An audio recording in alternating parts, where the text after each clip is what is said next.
Well finally 8 सालों के बाद आप करुण नायर को इंडिया की जर्सी में देखोगे। फाइनली 8 साल के बाद इस बंदे को कम बैक करने का मौका मिला है। ए में ही सही, लेकिन मौका तो मिला। और जितने भी इंडियन क्रिकेट फैंस हैं, जैसे ही उनको यह खबर मिली, सब मतलब आपको एक भी आदमी जो इंडियन क्रिकेट को फॉलो करता होगा वो ये कहता हुआ नहीं दिखेगा कि यार करुण नायर को मौका नहीं देना चाहिए था, बिकॉज वो लगातार रन्स बना रहे। तो सबको बताया कि साल दर साल जो मेहनत करी है उसका ये रिजल्ट तो बिल्कुल ही बनता है। लेकिन एक और खिलाड़ी है जो पिछले 1 साल से, जब से उससे कॉन्ट्रैक्ट लिया गया है, तब से जहां जहां उसने मैचेस खेले हर जगह परफॉर्म किया। एक बात को आप जरूर याद रखिएगा कि श्रेयस अय्यर से कॉन्ट्रैक्ट उनके फॉर्म की वजह से नहीं, बल्कि उनके डिसिप्लिन की वजह से लिया गया था। ऐसा नहीं था कि उनकी फॉर्म खराब चल रही थी, उनसे सिर्फ इस वजह से लिया गया था क्योंकि बीसीसीआई ने कहा था कि सभी खिलाड़ी को डोमेस्टिक खेलना है, और श्रेयस उस टाइम फ्री थे और एक मैच उन्होंने रणजी का स्किप कर दिया था, जिस वजह से वो एक स्ट्रिक्ट एक्शन लिया गया था कि उनसे कॉन्ट्रैक्ट छीन लिया गया था।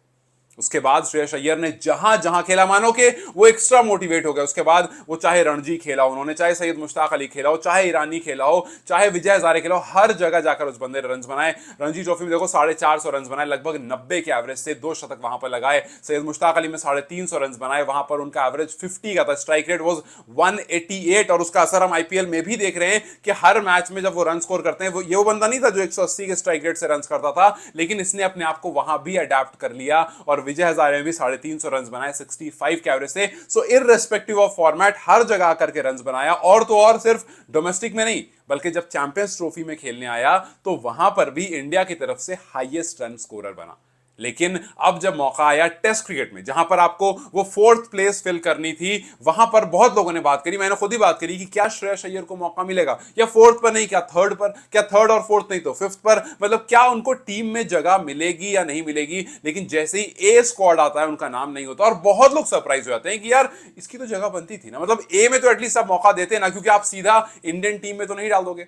आप बोलोगे यार बहुत टाइम से नहीं खेला है टेस्ट, इंग्लैंड के खिलाफ जब खेल रहा था वहां पर बैक इंजरी आई थी, वहां उसको बाहर निकलना पड़ा था, तो जब जब खेल रहा था, बहुत टाइम पुरानी बात है वो। लेकिन अब इतने टाइम के बाद जब दोबारा आप मौका दोगे, जाहिर सी बात आप एक ए टीम के साथ दोगे। बहुत लोग हालांकि कह रहे हैं कि नहीं, आप देखना सीधा वो इंडियन स्क्वाड में ही आएंगे। मुझे उम्मीद नहीं है कि वो सीधा इंडियन स्क्वाड में आएंगे, और इसीलिए मेरी ये शिकायत भी है कि यार जिस बंदे ने आपको हर फॉर्मेट में रन बनाकर दिया, आपने अचानक से उसको गायब कर दिया। आप सोचो ये वही श्रेयस अय्यर हैं जिनकी शॉर्ट बॉल परेशानी हुआ करती थी, और अभी कुछ महीने पहले की बात है जब शिखर धवन से पूछा गया श्रेयस अय्यर के बारे में, तो उन्होंने साफ साफ कहा कि पहले जो ऑपोजिशन होती थी ना, वो श्रेयस अय्यर के खिलाफ शॉर्ट बॉल के प्लान्स बनाती थी। लेकिन अब वही श्रेयस अय्यर उन्हीं शॉर्ट बॉल को पार्क के बाहर मारते हैं, वही श्रेयस अय्यर उन बॉलों को 6 मारते हैं, बिकॉज वो उस पर काम कर चुके हैं। अब श्रेयस के लिए वो वीकनेस नहीं है। केविन पीटरसन ने इस चैंपियंस ट्रॉफी में कहा था कि the short ball is no more a problem for Shreyas Iyer.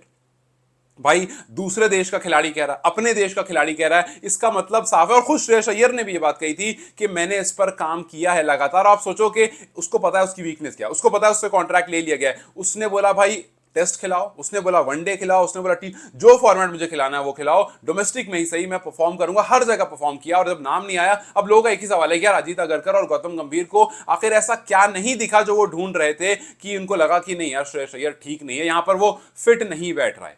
आप सोचो कि जब चैंपियंस ट्रॉफी में उन्होंने सबसे ज्यादा रन किए थे इंडिया के लिए, वहां भी उनको क्रेडिट रोहित शर्मा ने आकर दिया था, वहां भी किसी ने उनको क्रेडिट नहीं दिया था। रोहित शर्मा ने आकर बोला कि श्रेयस अय्यर जो हैं वो इस चैंपियंस ट्रॉफी के साइलेंट हीरो हैं, किसी ने उनके बारे में बात नहीं की थी। सो ऐसा पहले भी हुआ है कि श्रेयस अय्यर ने जब केकेआर को ट्रॉफी जिताई अपनी कप्तानी में, तो वहां बात गौतम गंभीर की खूब हुई, श्रेयस अय्यर की कोई बात नहीं। इनफैक्ट अय्यर ने बाद में आकर के बोला भी कि मेरे हिसाब से जब हम जीते थे तो मुझे उतना क्रेडिट नहीं मिला जितना और लोगों को मिला, कहीं ना कहीं मेरा क्रेडिट जो है वो ड्यू रह गया।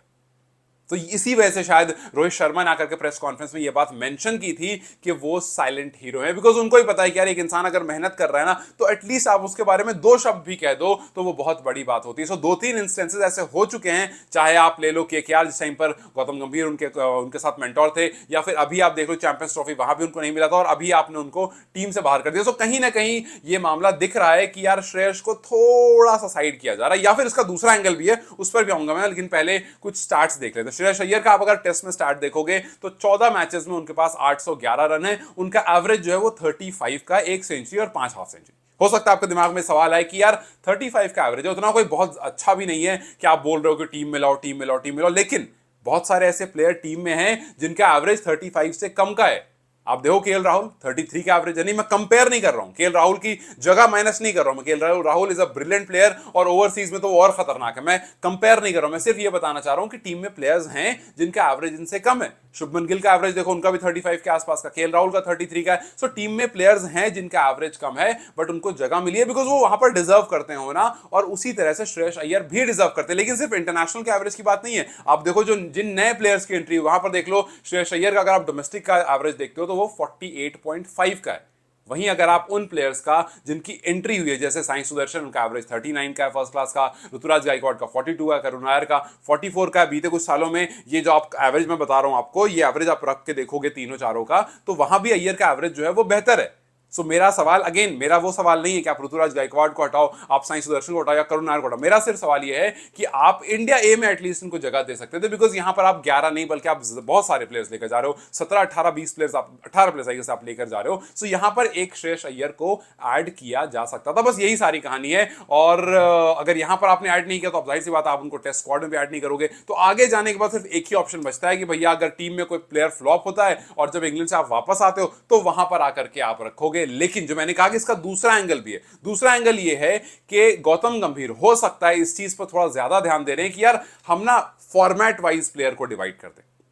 आप देखो जैसे श्रेयस अय्यर है, श्रेयस अय्यर ओडीआई में जबरदस्त खेलता है। ओडीआई में उसने वर्ल्ड कप में इंडिया के लिए चौथे नंबर पर आकर के 500 से ज्यादा रन बनाए, भयंकर। फिर उसके बाद आकर के चैंपियंस ट्रॉफी में सबसे ज्यादा इंडिया की तरफ रन उसने बनाए। लेकिन वो बंदा आपको टी20 और टेस्ट में नहीं दिख रहा है। और यहां पर सिर्फ इतना ही नहीं है, उसके अलावा आप देखो अर्शदीप सिंह, एक और नाम है खास करके, मैंने अर्शदीप का नाम, अर्शदीप की फोटो भी इसलिए लगाई है क्योंकि अर्शदीप सिंह को देखो टी20 में वो आपका हाईएस्ट विकेट टेकर है, लेकिन वो आपको ओडीआईज में और टेस्ट में नहीं दिखता है। हालांकि अर्शदीप वही हैं जो अभी यूके गए थे कुछ टाइम पहले और उन्होंने यूके में जाकर के काउंटी खेला था। इन्होंने कैंट काउंटी क्रिकेट से अपना डेब्यू भी किया वहां जाकर के, और पहले मैच में 4 विकेट भी ली थी। सो इन्होंने वहां गए भी, वहां जाकर के मैचेस भी खेला, अच्छी गेंदबाजी भी कराई। सो यूके का इनको आइडिया भी है। लेकिन आप इनको टेस्ट में फिलहाल, हालांकि बीच में मेरे पास खबर ये आई थी कि इनको मिक्स में रखा जा रहा है, मैंने कुछ रिपोर्ट्स पढ़ी थी जहां पर मैंने देखा था कि साफ साफ लिखा हुआ था कि अर्शदीप भी टेस्ट के मिक्स में है, इनको भी अंदर लिया जा सकता है। और खास करके तब जब शमी पर 50-50 चल रहा था कि यार शमी का भी श्योर नहीं है कि वो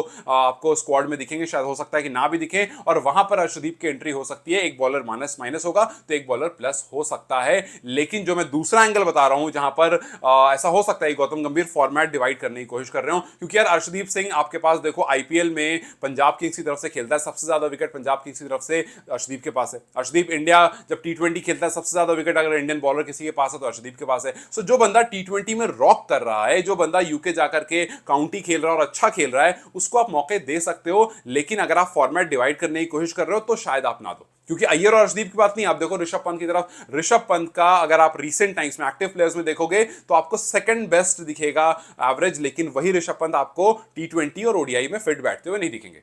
सो ये थोड़ा सा फंडा लग रहा है कि आप कुछ प्लेयर्स को आपने किसी किसी फॉर्मेट में फिट कर दिया कि भाई ऋषभ को हम टेस्ट के लिए रहने देते हैं, ओडीआई टी20 में और विकेट कीपर बैट्समैन है जो अच्छा कर रहे हैं। वहीं आप देखो कि श्रेयस अय्यर ओडीआईज में अच्छा कर रहे हैं तो आप उनको नहीं चाह रहे हो कि और फॉर्मेट में डालो। अर्शदीप आपको टी20 में अच्छा करके दे रहे हो, आप उनको और फॉर्मेट में नहीं डाल रहे हो। सो बहुत सारे ऐसे प्लेयर है जिनको आप फॉर्मेट वाइज, ऐसा अभी लग रहा है, ऐसा कोई एविडेंट रिपोर्ट आपके सामने नहीं, बट ऐसा लग रहा है कि आप फॉर्मेट वाइज प्लेयर्स को डिवाइड करने की कोशिश कर रहे हो। अगर वाकई ऐसा है तो देखते हैं, एक टाइम पर इंग्लैंड ने भी ये काम किया था लेकिन इंग्लैंड बहुत ज्यादा सक्सेसफुल नहीं हो पाई थी। देखते हैं इंडिया कितना सक्सेसफुल हो पाती है इस काम में जब आप कुछ प्लेयर को सारे फॉर्मेट के लिए रखते हो।